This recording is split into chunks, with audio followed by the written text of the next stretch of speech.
मैं हूं आपके साथ हिमानी नैथानी। बात करेंगे पालघर की, जिसमें संतों की हत्या पर एक बड़ा खुलासा हुआ है।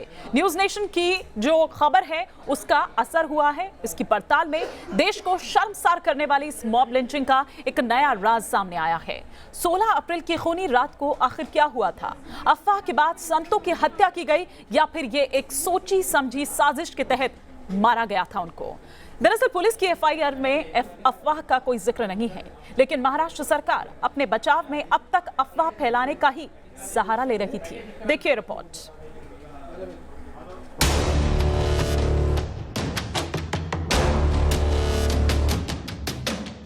16 अप्रैल को पालघर में संतों की निर्मम हत्या की ये वो एफआईआर कॉपी है जो महाराष्ट्र सरकार को सवालों के घेरे में खड़ा कर रही है। कासा पुलिस स्टेशन में तैनात सब इंस्पेक्टर आनंद राव शिवाजी काले की तरफ से रिपोर्ट दर्ज कराई गई है। मराठी में दर्ज कराई गई शिकायत में वारदात का जिक्र तो है, लेकिन दो साधु और ड्राइवर को मौत के घाट उतारने वाली भीड़ वहां कैसे पहुंची, इसका जिक्र एफआईआर में कहीं नहीं है। उन सन्यासियों की हत्या हुई, पीट पीट कर मार डाला गया। हमारे संतों की हत्या कर दी जाती है और 48 घंटे तक एफआईआर दर्ज नहीं होता है। लॉकडाउन खुलने के बाद ही संत लाखों की संख्या में कूच करेंगे। इसको बर्दाश्त नहीं किया जाएगा। उनको दंड दीजिए जिन्होंने संतों के रक्त से अपने हाथ रंगे हैं। पुलिस की तरफ से दर्ज कराए केस में वारदात वाले दिन करीब 500 की भीड़ जमा होने का जिक्र है। एफआईआर में भीड़ की तरफ से साधुओं को पलटे जाने और पुलिस के पहुंचने तक साधुओं के गंभीर रूप से जख्मी होने की बात कही गई है। पुलिस का रास्ता रोकने के लिए रास्ते पर पेड़ और पत्थर फेंकने का जिक्र है। साफ है कि पुलिस वारदात वाले दिन जब मौके पर पहुंची तो साधु सही सलामत थे, लेकिन उन्हें बचाने के लिए कोई कोशिश नहीं की गई। न्यूज नेशन की पड़ताल के दौरान सामने आई चश्मदीद ने इन तथ्यों की तस्दीक की थी। त्याला दगडफेक केली तेव्हा मला पण लागला आणि म्हाताऱ्याला पण लागलं। तो साधू होता, रक्त पूर्ण यायचा त्याच्या डोक्याला। तोपर्यंत गाडीतून बाहेर काढलं तेव्हा दगडफेक केली, तेव्हा मला पण मारलं असं खूप दगडाने घामार लागला। मी पण तिथे चेकनाक्याजवळ पडली, माझी पण चप्पल तुटली, तरी पण मी कशीबसी त्या चेकनाक्यात घुसले आणि तेव्हा परत लगेच हल्ला केला आमच्यावर। त्या चेकनाक्यात लपले, तिथे दगडफेक केली। काय सरपंच बाई याच्यात घुसली असं दगडफेक केली। तोपर्यंत मी एकदम घाबरलेले, एकदम जाम घाबरलेले। तेव्हा ते मेजर पण तिथेच होते, ते साड़ों के मारलेलं त्यांना ते पण तिथेच होते आणि मी बाजूला लपलेले। सबसे बड़ा सवाल यह है कि इस एफआईआर में पुलिस ने कहीं नहीं लिखा कि भीड़ के इकट्ठा होने की वजह क्या थी, जबकि उद्धव ठाकरे ने ये पहले ही कह दिया था कि अफवाह की वजह से भीड़ आई और साधुओं को मार डाला। अब पुलिस और सरकार के बयानों में विरोधाभास के बाद सवाल उठता है कि क्या महाराष्ट्र सरकार इस केस में लीपापोती की कोशिश कर रही है? जब पुलिस को नहीं पता कि वहां अफवाह फैलाई गई थी, तो फिर उद्धव ठाकरे की अफवाह वाले बयान का आखिर आधार क्या था? Team news nation. तो सरकार से, महाराष्ट्र सरकार से यही सवाल पूछा जा रहा है कि आखिर किस आधार पर फिर वो अफवाह वाली थ्योरी जो है वो गढ़ी गई। जब पुलिस की ओर से ये नहीं कहा गया या उस एफआईआर में इस बात का जिक्र नहीं है, तो फिर आखिर उद्धव ठाकरे किस बिना पर, किस आधार पर ये थ्योरी देश के सामने रख रहे थे, महाराष्ट्र के सामने रख रहे थे? आपको याद होगा किस तरह से 16 अप्रैल को गढ़चिंचले, वो गाँव जिसमें 2 साधुओं सहित 3 लोगों के, जिसमें एक ड्राइवर था, मॉब लिंचिंग का वो शिकार हुए थे। और इस घटना से संबंधित हमने आपको दिखाया कि कासा पुलिस स्टेशन के 35 पुलिस वाले, जिनका अब ट्रांसफर कर दिया गया है। लगातार न्यूज नेशन इस खबर पर अपनी नजर बनाए हुए हैं, आपको दिखा रहा है, पल पल की जानकारी इस पर दे रहा है। और अब इसी पर और विस्तार से हम चर्चा करते हैं। हमारे साथ हमारे वरिष्ठ सहयोगी दीपक चौरसिया इस वक्त हमारे साथ जुड़ चुके हैं, जो कि इस चर्चा को आगे बढ़ाएंगे। Deepak ji, over to you.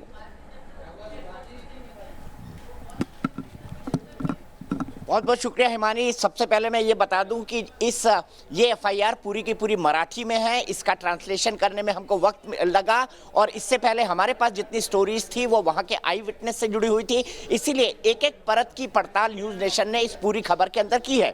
I witness ने हमको बताया था कि साधुओं की गाड़ी जब वापस आ रही थी, जब उनको दमन और दीव में की तरफ नहीं जाने दिया गया और जब वापस आ रही थी तो जो गाँव है गढ़चिंचले, वहाँ पर ग्रामीणों ने इस गाड़ी को रोका रोककर इसकी हवा निकाल दी, गाड़ी पर पत्थर मारे और उसको पलट दिया। उसी अवस्था में साधु लगभग संत 2 घंटे तक वहां पर पड़े रहे। उसके बाद पुलिस टीम आती है, जिसके बाद का घटनाक्रम का उल्लेख एफआईआर के अंदर है। एफआईआर में कहीं नहीं कहा गया है कि भीड़ की बात तो हुई है कि 300 की भीड़ आ गई, कैसे आ गई, क्यों आ गई, किस बात की अफवाह थी, क्या वाकई वहां चोरी हुई थी, अगर चोरी हुई थी तो ऐसी अफवाह क्यों थी, लॉकडाउन में घर से बाहर लोग क्यों निकले थे। ये बहुत बड़े सवाल हैं और इसी पर बात करने के लिए हमारे साथ एक बहुत खास पैनल मौजूद है। हिमानी, मैं चाहूंगा कि आप पैनल को इंट्रोड्यूस करा दें।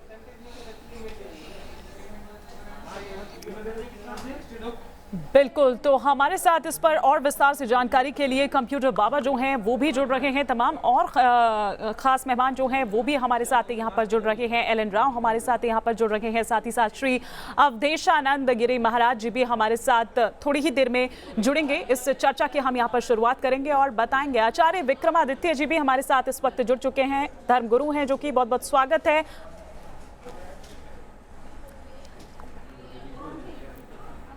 तो भाई जगताप भी हमारे साथ जुड़ चुके हैं, महाराष्ट्र कांग्रेस की ओर से उपाध्यक्ष हैं।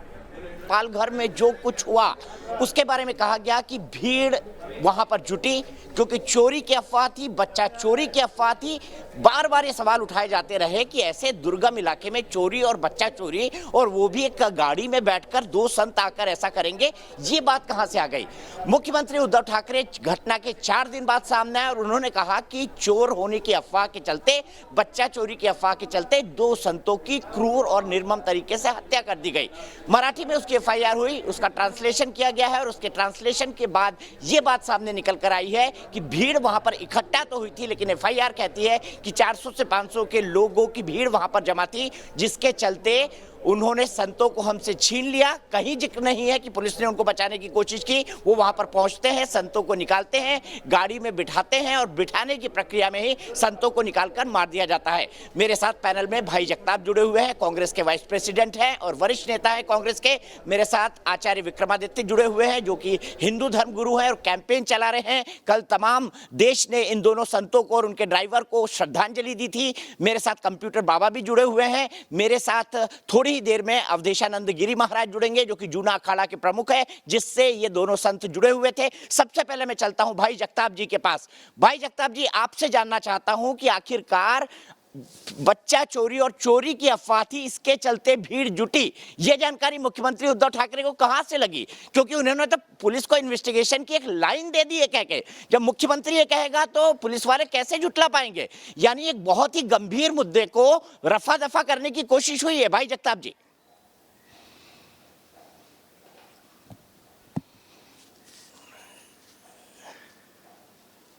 हाँ, कंप्यूटर बाबा, माफ कीजिएगा, भाई जगताप से हमारा संपर्क फिलहाल नहीं हो पा रहा है। सीधे चलते हैं कंप्यूटर बाबा के पास। कंप्यूटर बाबा, आप कद्दू और अंगूर की तुलना कर रहे हैं। एक तरफ संतों को निर्मम तरीके से मारा जाता है, पालघर पर आप खामोश रहते हैं, लेकिन बुलंदशहर पर आप आंदोलन करने की धमकी दे रहे हैं। ये राजनीतिक एंगल तो नहीं है कंप्यूटर बाबा? आप कमलनाथ सरकार में मंत्री थे, कांग्रेस बुलंदशहर को मुद्दा बना रही है, जबकि असली मुद्दा तो पालघर है।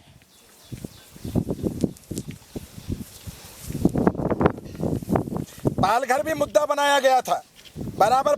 पालघर में भी हमने माननीय प्रधानमंत्री को पत्र लिखा था कि पालघर की घटना निंदनीय है, और उसी के तारतम्य में हमारे उत्तर प्रदेश में बुलंदशहर में भी दो संतों की हत्या कर दी गई तलवार से काट काट के। आखिर भारत में संतों की हत्या क्यों की जा रही है? यही तो बड़ी विडंबना है। यही बात तो हम कहना चाह रहे हैं, चाहे वो महाराष्ट्र हो। अरे तो आपने प्रधानमंत्री को पत्र क्यों लिखा? आपको तो उद्धव ठाकरे को लिखना चाहिए था। आप तो कांग्रेस के करीबी हैं, आपको उद्धव ठाकरे को पत्र लिखना था, आपने प्रधानमंत्री को क्यों लिखा? कंप्यूटर बाबा, देखिए जवाब दीजिए इसका। उद्धव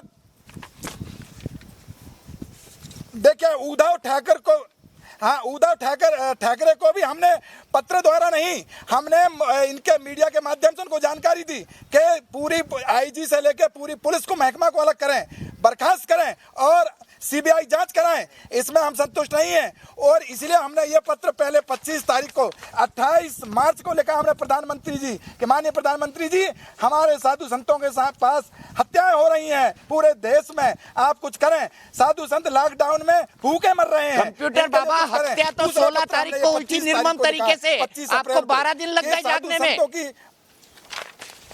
आपको 12 दिन लग गए जागने में, पहले 9 दिन और फिर 12 दिन जागने में। आज नहीं, क्योंकि आप बुलंदशहर को मुद्दा बनाना चाहते हैं कांग्रेस के कहने पे, इसलिए आप ड्रामा कर रहे हैं। हमने उसी समय टिप्पणी की है, उसी देखिए दोनों जगह नहीं, ये ड्रामा है। हम अनशन कर रहे हैं तो ड्रामा कह रहे हैं आप।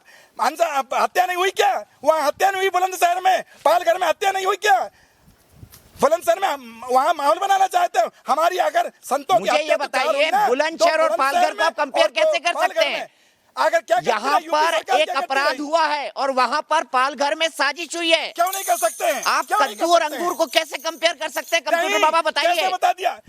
कैसे बता दिया दीपक जी आपने अपराध? नहीं नहीं, बिल्कुल नहीं, आप गलत बोल रहे हैं। अपराध कैसे बता दिया? किसी आदमी को पकड़ लिया, एक व्यक्ति ने 2 संतों को तलवार से काट दिया। ठीक है कंप्यूटर बाबा जी, मैं बहस को आगे खोलूंगा। भाई जगताप जी भी जुड़ेंगे हमारे साथ। करने लगे कंप्यूटर बाबा जी देखिए सुनिए, कम से कम संतों के नाम पर राजनीति मत करिए, मेरी आपसे करबद्ध प्रार्थना है। राज्य तुम्हारा ठीक है, मैं सबसे पहले अब चलता हूँ महाराज अवधेशानंद गिरी जी के पास। जूना अखाड़ा के प्रमुख है, महामंडलेश्वर है, धर्माचार्य है, देश के एक प्रमुख। अवधेशानंद जी, मैं महाराज कल्पवृक्ष गिरी महाराज और सुशील गिरी महाराज के बारे में जानना चाहूंगा, जो जूना अखाड़े से जुड़े हुए थे, आपके अखाड़े से जुड़े हुए थे। अब इस संबंध में आपकी क्या मांग है? क्या महाराष्ट्र पुलिस ने जो कार्रवाई की है अभी तक आप उससे संतुष्ट है?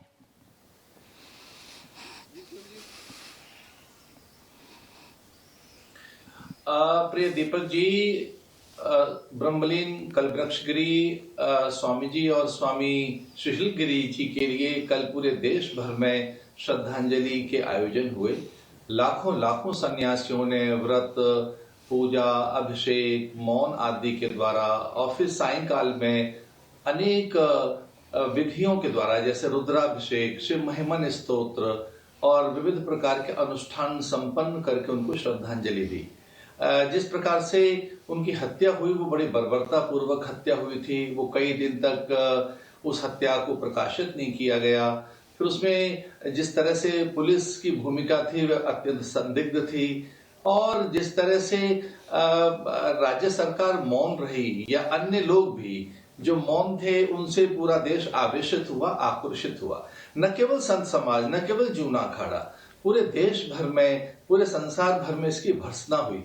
क्योंकि मैं तो विदेशों में भी जाता रहता हूँ, पूरे संसार से मुझे अनेक मैसेज आए, ईमेल्स आए और नाना प्रकार की वहां से जानकारियों की एक इतनी तीव्र मांग पैदा हुई पूरे संसार भर में कि इस तरह से ये वहां क्या हुआ पालघर में। मैं निवेदन करना चाहूंगा कि एक लगभग 150 लोग थे ऐसा बता रहे हैं, पर वो संख्या उससे भी ज्यादा थी। तो उन्होंने एक लॉकडाउन तोड़कर जिस ढंग से निर्ममता पूर्वक हत्या की, वो प्रसंग कुछ और था। बुलंदशहर का प्रसंग कुछ और है। मैं संतों की और सामाजिक संगठनों की चिंता से परिचित हूँ, लेकिन ये ध्यान रहे, उत्तर प्रदेश में एक सभ्य, सुशील, संस्कारवान, अत्यंत शिष्ट और एक जागरूक, संवेदनशील मुख्यमंत्री है। आदरणीय योगी आदित्यनाथ जी एक अद्भुत प्रशासक हैं, एक अद्भुत उनके भीतर उपासक भी बैठा है। तो वो उन्होंने संज्ञान लिया है। वहां की पुलिस को उस आरोपी ने बताया कि मैंने भांग के नशे में ये सब कर लिया। फिर उसने ये भी कहा है कि सब तो पता नहीं क्यों हो गया मेरे से, चिमटा चोरी की घटना थी, कुछ वो भांग और नशे का कोई उसमें एक प्रकरण आ रहा है। पर सच ये है कि वो जो पालघर की हत्या है या ये बुलंदशहर की हत्या है, दोनों हत्याओं पर हम बड़े दुखी हैं। वो हत्या भी अत्यंत निंदनीय है। वो बुलंदशहर की भी हत्या उतनी ही दुख देने वाली है, संतों की हत्या। पर उसमें एक जरा सा अंतर यह है कि लगभग 150-200 लोग आते हैं बड़ी पैशाचिक प्रवृत्ति के साथ, बड़ी नैसाचरी प्रवृत्ति के साथ, और उसमें बहुत से दृष्टिकोण दिखाई दे रहे हैं। उस पर वहां की सरकार, अब पूरे देश भर के लोग सीबीआई जांच की मांग कर रहे हैं, अनेक संगठन, साधु महात्मा। और ये तो आरोपी बुलंदशहर वाला उसने स्वीकार कर लिया कि मैं नशे की हालत में था, मेरी मानसिक अवस्था ठीक नहीं थी, अथवा वो ये उसने महाराज जी एक दो तीन चीजों पर आपका ध्यान आकर्षित करना चाहूंगा। प्रयास था। मैं संतों जी मैं 2-3 चीजें आपको बताना चाहूंगा। 19 तारीख को सबसे पहले न्यूज नेशन ने इस खबर को चलाया था। 19 तारीख को सबसे पहले न्यूज नेशन ने इस खबर और फुटेज को चलाया था। 19 तारीख से लेकर आज 29 तारीख हो गई है। हर दिन हमने इस पर इन्वेस्टिगेशन की है। आज एफआईआर का ट्रांसलेशन हमने दिखाया है। एफआईआर साफ साफ बताती है कि 500 लोग जमा हुए थे। एफआईआर ये नहीं बताती है कि 500 लोग वहां क्यों जमा हुए थे। क्या किसी का कोई षड्यंत्र था, क्योंकि देश भर के अंदर लॉकडाउन चल रहा है।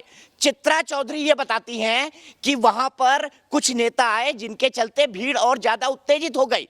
पुलिस वाले ये बताते हैं कि वो लोग उनके जानकार थे, लेकिन एफआईआर ये भी कहती है कि पुलिस की तरफ से बचाने की उनको कोई कोशिश नहीं की गई। धर्मांतरण हो रहा है वहां पर। क्या आपको इसके पीछे किसी तरह की साजिश नजर आती है? क्या इस साजिश की जांच नहीं होनी चाहिए?